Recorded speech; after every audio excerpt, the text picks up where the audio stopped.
Greetings from back in California, or not we, but I'm at the Mira Loma terminal. Um, there's Fontana Terminal, which is our home terminal, but then there's Mira Loma, which is like the sister terminal where they do all the maintenance. Definitely a bigger yard. I was told by one of the truck assigners that it's the biggest yard on the West Coast for any trucking company. I don't know. But anyway, so I am by myself right now because Ayman already kicked rocks and is making his way home back to his wife and 2 kids, which is good for him. So the reason I'm here is I was driving last. I had to drop off the trailer. I had to turn in the truck, which I'm still in, but I'm about to leave. But basically, so to start off kind of where we left, we were in Illinois. We had made our way up through a couple small trips from Texas, and then from Illinois we shot over to, I believe, Maryland.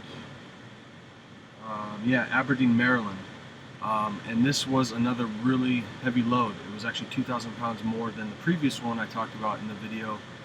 So already we were kind of sketched out on it, and luckily this shipper, they had a scale at their distribution center. So right away, we loaded up, scaled it. It was too heavy. We know where our kingpin's supposed to be because, again, we were going through Pennsylvania, so it had to be 41 feet. So we scaled it. We tried to adjust the 5th wheel, tried to add more weight to the tractor, and we couldn't do it. So basically we told them we're not going to take this unless you guys repack it, because that was pretty much the moral of the previous video. I'm not talking anything bad on Swift, because loads vary, loads all across the nation every day. Okay, it looks like the weight is good, the weight was fine, but a dispatcher may not factor in the fact you're going through a certain state and you got that kingpin, you got to balance it out. It's like a teeter-totter. You gotta keep your balance and the weight, all that stuff. So anyway, we it took us like an extra hour and a half to get out of Illinois, because we had to back it in. We had to unhook from the trailer, bobtail over to the parking area, wait for them to redo the whole thing. And as we were leaving, it was still a little bit off, but there was a line foreman for the scale, and so we took off and we just went to a scale house and we had to do one adjustment. We adjusted the 5th wheel, because when you adjust a hole on the trailer tandems, it moves 250 pounds. When you do the 5th wheel, it moves 500. So it's just kind of a variance you got to keep in mind. So that was all good and fine. So we were already running a little late, and then they sent us to a fuel stop. Our first fuel stop was in the middle of Indiana, and Ayman had to drive like through surface streets, like a highway of surface streets with, stoplights and all that, and we ended up getting there a little late, but it was an open, receiving time, so we weren't late at all. But we felt we were running behind. But yeah, we got to drive through some suburbs of Chicago. Man, I'm not gonna lie, it was a little bit ghetto. That's an understatement. But anyway, we made it through. We got to Maryland.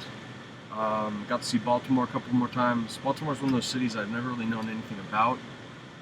Sure, I know the sports teams, but I've always wanted to see Baltimore. Now I've seen it like 3 times, so that's pretty cool.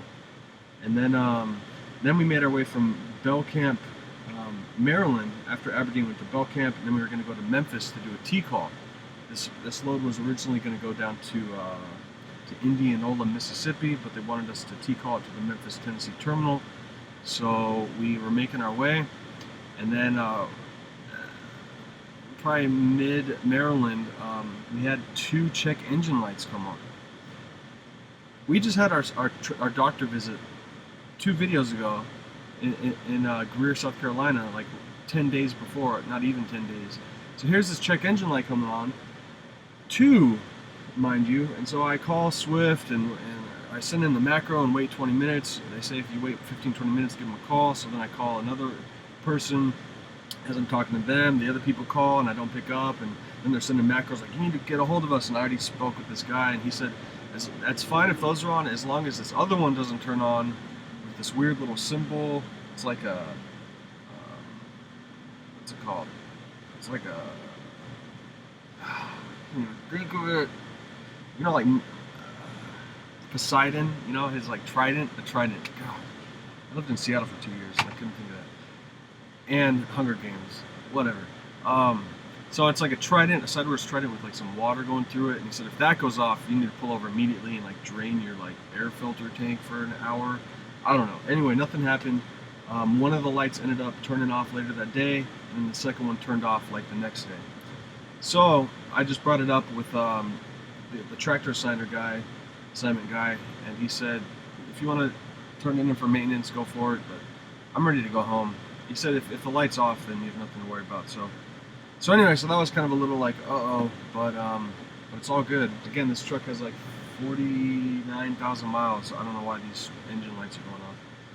So we do finally make it to the Memphis terminal. We had a little bit of a window, like 4 hours, so I ended up watching a football game. I'm trying to think of which one it was. It's kind of a blur. It was... Man, I can't even think about it right now. I'm tired. But while we were there, I got some really good Chinese food delivery, and I'm definitely going to probably eat there every time I go to that terminal, because it was probably one of the best Chinese foods I've ever had. They didn't do like carrots and peas, fried rice type stuff. They did just regular onion, green onion, a lot of soy sauce, and it was bomb. And I got sweet and sour chicken. They didn't dip it in they had the sauce on the side. It was really good. I even told the guy, he came back like 3 times to deliver to other people, and I went up to him and was like, dude, that was like the best Chinese food I ever had. He's like, I go. But anyway, so it's cool to be able to experience like local flair foods. And so watch the game. I can't believe I can't remember which one it was. It was close. Oh, Denver, and who the hell did Denver just play? You probably know. But anyway, so we finally got going from the terminal down to Batesville, Mississippi. So we were going to go to Indianola. It got T-called, then they wanted us to go to Batesville. So then we took an empty trailer to Batesville, Mississippi. Right when we got on the road, I guess there was like massive traffic because there was like a Halloween party. I was already asleep, but I felt the truck going 5 miles an hour, and I kind of popped my head out, and it was just like red lights, red brake lights for a mile or so.